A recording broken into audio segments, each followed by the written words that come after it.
ഈ ദിവസങ്ങളായിട്ട് നമ്മളെല്ലാവരും ഏറ്റവും കൂടുതൽ കാണുന്നതും കേൾക്കുന്നതും നെഗറ്റീവ് ന്യൂസസ് മാത്രമാണ്.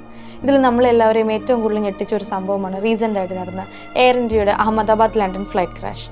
ഇത് നമ്മുടെ ജനറൽ പബ്ലിക്കിനെ, അതായത് മുതിർന്നവരെയും കുട്ടികളെയും എല്ലാവരെയും ഒരുപോലെ എഫക്റ്റ് ചെയ്തിട്ടുണ്ട്. ഓൾറെഡി ടിക്കറ്റ് ബുക്ക് ചെയ്തവർ, മക്കൾ അല്ലെങ്കിൽ പേരൻസ് എബ്രോഡ് വർക്ക് ചെയ്യുന്നവർ, ഇങ്ങനെയുള്ളവരൊക്കെ ഉള്ളിൽ പേടി വല്ലാതെ കയറിക്കൂടിയിട്ടുണ്ട്. ഈ പേടി അല്ലെങ്കിൽ ആശങ്ക ഇതെല്ലാം നോർമലാണ്. പക്ഷെ ഒരു ലിമിറ്റ് കഴിഞ്ഞാൽ ഇത് നമ്മളെ ആങ്സൈറ്റിയിലേക്ക് ലീഡ് ചെയ്യും. ഇതിനെ നമ്മൾ പറയുന്നത് ആൻറ്റിസിപ്പേറ്ററി ആങ്സൈറ്റി എന്നാണ്. അതായത് എനിക്കിങ്ങനെയൊക്കെ സംഭവിക്കുമോ, ഞാൻ ട്രാവൽ ചെയ്യുമ്പോൾ സേഫ് ആയിരിക്കുമോ, അല്ലെങ്കിൽ എനിക്ക് വേണ്ടപ്പെട്ടൊരു സേഫ് ആയിരിക്കുമോ എന്നുള്ള ചിന്തകൾ ഒരുപാട് നമ്മുടെ മനസ്സിൽ കൂടെ കടന്നു പോയിക്കൊണ്ടിരിക്കും.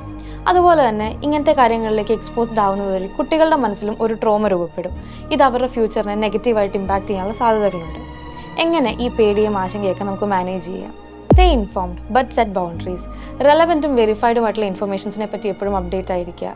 ആവശ്യമില്ലാത്ത നമ്മുടെ സ്ക്രോളിംഗ് ഒക്കെ ഒഴിവാക്കി ഇങ്ങനത്തെ ന്യൂസിൽ നിന്നൊക്കെ ഒരു ബ്രേക്ക് എടുക്കുക. Break down the fear. എപ്പോഴും പേടി വരുമ്പം അതൊരു ഹ്യൂജ് ബ്ലോക്ക് ആയിട്ടായിരിക്കും നമ്മളെ ഹിറ്റ് ചെയ്യുക. ഇങ്ങനെയുള്ള സന്ദർഭങ്ങളിൽ ഒന്ന് പോസ് ചെയ്യുക, എന്നിട്ട് ചിന്തിച്ച് നോക്കുക ഇങ്ങനത്തെ ഇൻസിഡൻസ് ഒക്കെ എത്രമാത്രം ഫ്രീക്വൻ്റ് ആണ്, ഇതൊക്കെ ബേസ്ഡ് ഓൺ ഫാക്ട്സ് ആണോ എന്നുള്ളതൊക്കെ. ഒരു പരിധിവരെ നമ്മുടെ ടെൻഷനെയും പേടിയെയും എല്ലാം മാനേജ് ചെയ്യാൻ ഇതൊക്കെ നമ്മളെ സഹായിക്കും. Don't isolate your self and connect with people. ഇങ്ങനെയുള്ള സന്ദർഭങ്ങളിലൊന്നും ഒറ്റയ്ക്കിരിക്കാതെ മറ്റുള്ളവരുമായി സംസാരിക്കാനും സോഷ്യലൈസ് ചെയ്യാനും ശ്രദ്ധിക്കുക. ഇതെല്ലാം നമ്മുടെ ഇമോഷണൽ ബേർഡനെ കുറയ്ക്കാൻ നമ്മളെ സഹായിക്കും. ഇനി ഇവയൊന്നും നിങ്ങളുടെ ആങ്സൈറ്റിയെ മാനേജ് ചെയ്യാൻ സഹായിച്ചില്ലെങ്കിൽ ഒരു പ്രൊഫഷണൽ ഹെൽപ്പ് സീക്ക് ചെയ്യുക. Thank you.